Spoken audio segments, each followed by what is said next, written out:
The Darkness is a 2007 FPS made by Starbreeze Studios, whose last previous title was Chronicles of Riddick Assault on Butcher Bay. If you didn't play Assault on Butcher Bay, it could best be acquainted to Vin Diesel's erotic power fantasy where he is the most badass being in the whole universe and he just runs around spewing badass one-liners at every other living creature around him.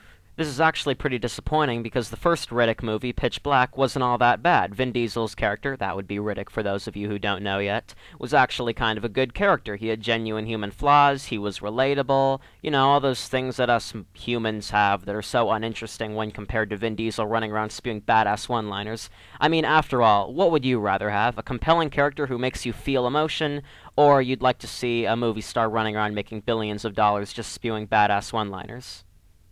Unfortunately for Vin Diesel's ego, this movie is not about Vin Diesel playing Vin Diesel's alternate fantasy persona where he runs around spewing badass one-liners. No, The Darkness stars Jackie Estacado, who kind of looks like a more masculine version of Vampira to me. Like, seriously, look at these two pictures and you can see it, right?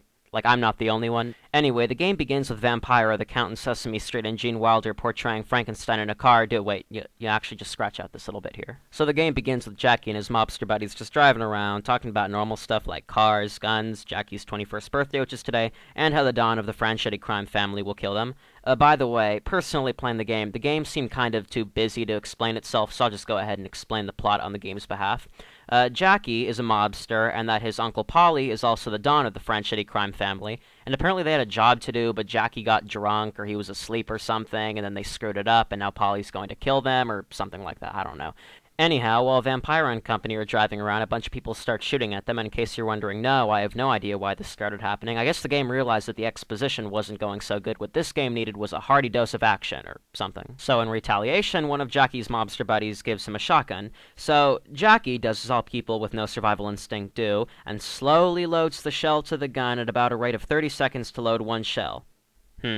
Can't say Jackie's left me all that impressed. Anyway, due to the time required for Jackie's shell-loading technique, one of Jackie's buddies is shot, he dies, and the car veers out of control and sends him crashing into a construction site with his other surviving mafia buddy. After the crash, one of Jackie's buddies informs him that he can't go on due to a small case of his femur sticking out of his leg.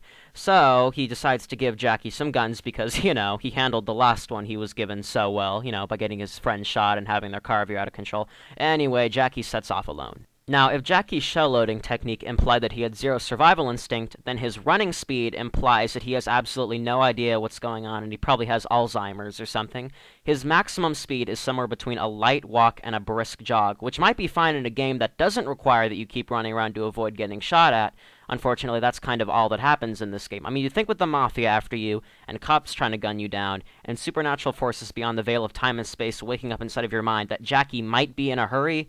But, you know, no, he's just gonna have a little casual stroll. Anyway, over time it's established that since it's Jackie's 21st birthday, the Darkness, you know, the one in that title, is awakening inside of Jackie's head. The main conflict is Jackie trying to get revenge on his Uncle Polly. The reason this is going on, I won't really spoil, but I guess it does a good enough job to carry the plot. Now, one thing I find weird is that in Chronicles of Riddick Assault on Erotic Fantasy Storytime, the game is a first-person shooter, but it will randomly shift to a third-person perspective whenever Riddick would climb ladders. Now, I know why they did this. They did this because in first-person mode, Vin Diesel could easily project his erotic power fantasy easier onto his first-person character person thing. Also, the third-person cut was done so Vinny the D could admire his own virtual self's ass for a little while. Now, no matter how big a tool Vin Diesel is, there's no way even a douchebag such as himself could be able to project himself onto Jackie Estacado. I've already established that Jackie looks like a dude version of Vampira, so no, Vin Diesel, even you're not capable of projecting yourself onto him, and that's really saying something, considering you're like the biggest tool in the history of history. With that said, why did they still keep the jarring cuts to third-person mode whenever Jackie climbs ladders or rings doorbells or whatever? Like, to be charitable, I'd say that it's kind of jarring, and to be uncharitable, which is kind of how I always am, I'd say that it totally breaks any sense of game flow whatsoever. One thing I do like is the exploration, though. The game might tell you at one stage, alright, your next mission is in Chinatown, so you gotta take the subway to Chinatown, which at that point the game says, alright, well, your objective is buy a restaurant somewhere, see ya, And at that stage, you're left all by yourself to find the restaurant. But you know what? That's a good thing, because the exploration is actually fun, and even if you don't like exploration, there's plenty of squishy organic life forms to murder on your way to your destination, and that's always fun. Considering how many ripe young lives you have to end to reach the end of the game, it's a good thing that the combat is rewarding and fun, and a bunch of other really nice words. If you're a boring tosser, sure, you can just shoot people, but sexy and exciting people use the darkness to stab, bite, or fling objects at your enemies. And if all that sounds dull, you can summon a freaking black hole to return your enemies to the nothingness from whence they came. That's badass. Riddick, can you do that? Yeah, of course you can. Anyway, despite how much I banged on the game for humor purposes, I actually kinda like the darkness.